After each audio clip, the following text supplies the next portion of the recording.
नमस्कार, good morning.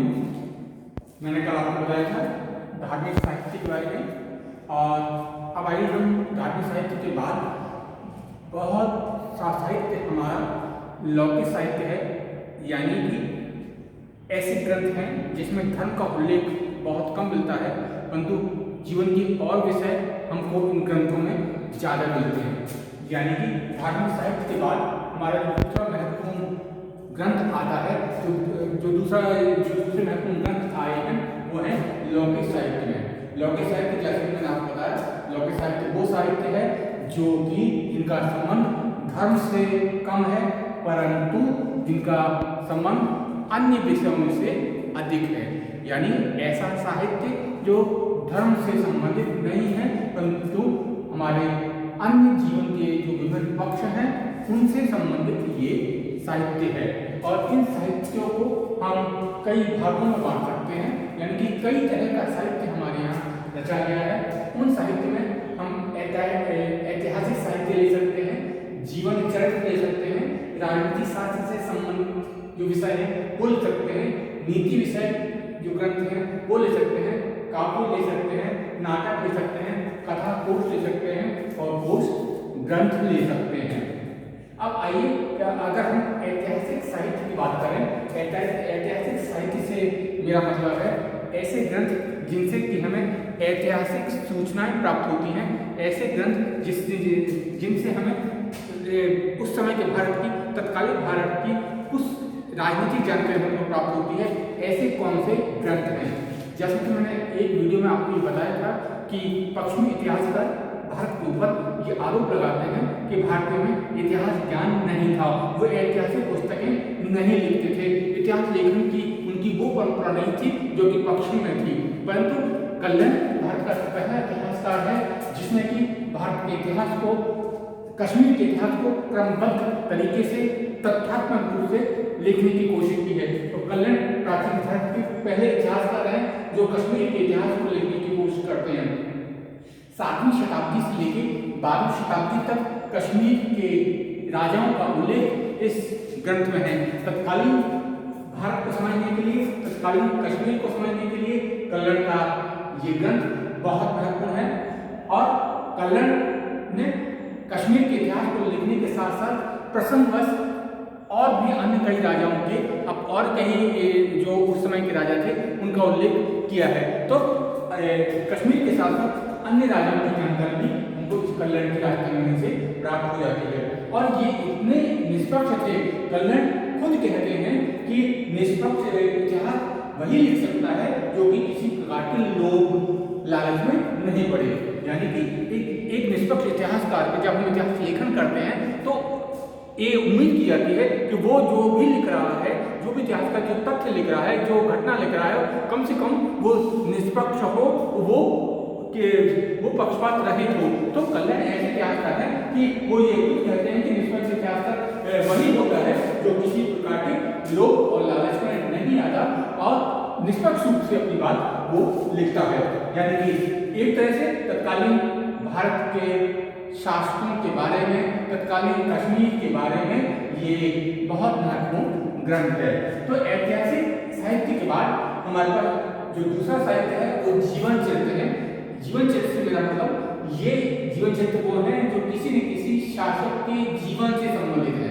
और जब शासक के जीवन से संबंधित कोई ग्रंथ होता है तो उस शासक के बारे में, उस युग के बारे में, उस युग की राजनीतिक जीवन के बारे में हमको कुछ जानकारी प्राप्त अवश्य हो जाती है। तो ये जीवन चरित्र हमको प्रचुर मात्रा में मिले हैं और ये जीवन चरित्र महत्वपूर्ण समसामयिक जो भारत है उसके बारे में हमको सूचना देते हैं। और इन ग्रंथों में बाणभट्ट का हर्ष चरित्र है जो 7वीं शताब्दी का है, जो कि हर्ष के यानी 7वीं शताब्दी का जो भारत था उसके राजाओं के बारे में, हर्ष की उपलब्धियों के बारे में, हर्ष के दान के विषय में बहुत कुछ सूचनाएं बाण हर्ष के बारे में आपको देता है। उसके बाद वाकपति का गौरव है, बहुत महत्वपूर्ण ग्रंथ है। उसके बाद विलन का विक्रमांगदेव चरित्र है। उसके बाद जैन का पृथ्वीराज विजय है और उसके बाद चंद्रोदय का पृथ्वीराज विजय है। ये जीवन चरित्र है। जैसे कि आप जानते हैं कि चंद्रोदय का पृथ्वीराज विजय 12वीं शताब्दी का वो महत्वपूर्ण ग्रंथ है जो कि इस्लामिक आक्रमण कि हमको सूचना दे रहा है पृथ्वीराज चौहान के ऊपर जो आक्रमण हुआ था माउंट गौरी का, उसकी हमको ये सूचना चंद्रभागा के माध्यम से पृथ्वीराज व्यास में उल्लेखित मिलती है। तो ये जीवन चरित्र तत्कालीन भारत के शासकों के बारे में, उनके जीवन चरित्र के बारे में, तत्कालीन भारत की राजनीतिक स्थिति के बारे में, सांस्कृतिक उपलब्धियों के बारे में बहुत महत्वपूर्ण ये सूचनाएं ये जीवन चरित्र हमको देते हैं। ये उत्तर भारत के महत्वपूर्ण ग्रंथ है। इसके अलावा बहुत से और ग्रंथ भी हैं जिनका उल्लेख इस अध्याय में करना बहुत मुश्किल है, परंतु जो महत्वपूर्ण है मैं उनकी आपको जानकारी दे रहा हूँ। इसके बाद उत्तर भारत के अलावा दक्षिण भारत में भी कई महत्वपूर्ण ग्रंथ लिखे गए हैं। उसमें सबसे महत्वपूर्ण ग्रंथ है चोल चरित्रम। चोल चरित्रम ये एक ग्रंथ है। उसके बाद कुरल नामक ग्रंथ है। उसके बाद सबसे ज्यादा महत्वपूर्ण दक्षिण भारत में संगम साहित्य है। ये संग्रह है साहित्य का, एक काल की रचना नहीं। संगम साहित्य किसी एक युग की घटना नहीं है। संगम साहित्य कई युगों में रचा गया था, कई शताब्दियों में रचा गया था। तो दक्षिण भारत की एक परंपरा थी कि राजाओं के द्वारा जो संरक्षित विद्या केंद्र थे उनमें जो कवि रहते थे उन्होंने 3-4 शताब्दियों तक इस साहित्य का सृजन किया था। यानी संगम साहित्य क्या था कि राजाओं द्वारा संरक्षित विद्या केंद्रों में कवियों के द्वारा संरक्षित जो संग्रह है, जो साहित्य संग्रह है, वो संगम साहित्य कहा जाता है। संगम का मतलब होता है सभाएं, और इस तरह तो इन विद्वानों की सभाओं में जो साहित्य रचा गया वो संगम साहित्य था। और इस संगम साहित्य तत्कालीन दक्षिण भारत के जनजीवन को, तमिल जनजीवन को, तमिलनाडु के जनजीवन को बहुत कुछ बताने में, समझाने में ये सफल रहता है। इसका संकलन करीबन 3-4 शताब्दियों में हुआ होगा। प्रारंभिक 4 जो शताब्दियां हैं उसमें इस साहित्य का संकलन हुआ था। और तमिल लोगों के सामाजिक, आर्थिक, राजनीतिक जीवन के बारे में ये महत्वपूर्ण जानकारी देते हैं। तमिल जीवन प्रणाली को समझने के लिए ये संगम साहित्य बहुत महत्वपूर्ण है। और साथ साथ में तत्कालीन जो व्यापार वाणिज्य है उसकी भी सूचना इस तमिल साहित्य से हमको मिल जाती है। इसके अलावा अगर हम बात करें तो अगर हम ये कहेंगे कि जो और ग्रंथ हैं उसमें राजनीतिक ग्रंथ महत्वपूर्ण है। राजनीतिक ग्रंथों में अर्थशास्त्र, कौटिल्य का अर्थशास्त्र, जो कि कौटिल्य के बारे में आप जानते होंगे कि चंद्रगुप्त मौर्य के प्रधानमंत्री थे और उन्होंने इस ग्रंथ की रचना की थी। और तत्कालीन मौर्य प्रशासन के बारे में बहुत महत्वपूर्ण जानकारी, प्रशासन तंत्र के बारे में, प्रशासन करने के तरीके के बारे में हमको जानकारी मिलती है। तो तत्कालीन राजनीतिक जीवन के बारे में, जो तत्कालीन मौर्य प्रशासन था, मौर्य राजनीति थी, उसके बारे में महत्वपूर्ण सूचना हमको अर्थशास्त्र में मिलती है। और अर्थशास्त्र की बहुत सी सूचनाएं कामानंद ने अपने नीति शास्त्र में आगे जाके लिखी हैं। यानी कि अर्थशास्त्र एक ऐसा राजनीतिक ग्रंथ है जो तत्कालीन भारत की राजनीतिक स्थिति के बारे में, राजनीतिक नियमों के बारे में हमको जानकारी देता है। परंतु उसके बाद इसी अर्थशास्त्र की बहुत सी सूचनाएं हमको कामानंद के नीति शास्त्र में प्राप्त होती हैं। और अर्थशास्त्र के बहुत से सिद्धांतों का कामानंद ने अपने ग्रंथ में संकलन किया है। इसके बाद राजनीतिक ग्रंथ के अलावा हमारे पास काव्य बहुत बड़ी मात्रा में मिलते हैं। काव्य यानी कि कविता संग्रह हमको बहुत मिलता है। कविता संग्रह में जो महत्वपूर्ण लेखक हैं उनमें कालिदास बहुत महत्वपूर्ण है, जिन्होंने कई संस्कृत ग्रंथों की रचना की थी। बाण है, माघ है, भारवी है, क्षेमेंद्र है और दंडी है। यानी कि इन काव्यों में ऐतिहासिक सूचनाएं विशेष संदर्भों के उसमें प्राप्त होती है। यानी कि हम ये तो नहीं कह सकते ये ऐतिहासिक ग्रंथ है, परंतु जब कोई लेखक अपना साहित्य लिखता है तो उसके ऊपर उस समय की परिस्थिति का असर जरूर होता है। तो जब ये लेखक अपना ग्रंथ लिख रहे हैं तो तत्कालीन भारत के बारे में प्रसंगवश कुछ सूचनाएं हमको जरूर देते हैं। यानी कि ऐतिहासिक सूचनाएं संदर्भों के रूप में हमको प्राप्त होती है। तो महत्वपूर्ण काव्य हमारे पास जो लेखक है उसमें कालिदास कह सकते हैं, बाण कह सकते हैं, माघ कह सकते हैं, भारवी कह सकते हैं, क्षेमेंद्र कह सकते हैं और दंडी कह सकते हैं। इसके अलावा और भी बहुत से लेखक थे जिन्होंने भी उस समय काव्यों की रचना की थी। उसके बाद काव्य के बाद नाटक आता है बहुत बड़ी मात्रा में। नाटक लिखे गए थे। कालिदास का बाललीला अग्निपत्र है, बहुत महत्वपूर्ण नाटक है। फिर उसके बाद ये विशाखदत्त का मुद्रारक्ष है, देवी चंद्रगुप्त है और शूद्र का मृच्छकटिकम है। ये नाटक है जो समकालीन राजा हैं उनको लेके इन इनका कहना चाहिए कि कथानक लिखा गया है, इनकी विषय वस्तु तत्कालीन राजाओं के आसपास घूमती है और तत्कालीन भारत को जानने में और इन राजाओं के शासनकाल को जानने और समझने में ये ग्रंथ बहुत महत्वपूर्ण है। उसके बाद आइए कथा साहित्य। कथा साहित्य में कहानियां भी आ सकती हैं।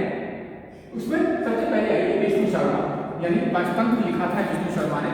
छोटी छोटी कहानियों के माध्यम से उन्होंने शिक्षा देने की कोशिश की थी। तो तत्कालीन भारत की सामाजिक परंपराओं के बारे में बहुत कुछ जानकारी हमको विष्णु शर्मा के पंचतंत्र नामक ग्रंथ में हमको मिलती है। उसके बाद पुराण का व्रत कथा है, बहुत महत्वपूर्ण ग्रंथ है। उसके बाद शिवेंद्र का व्रत कथा मंजरी है।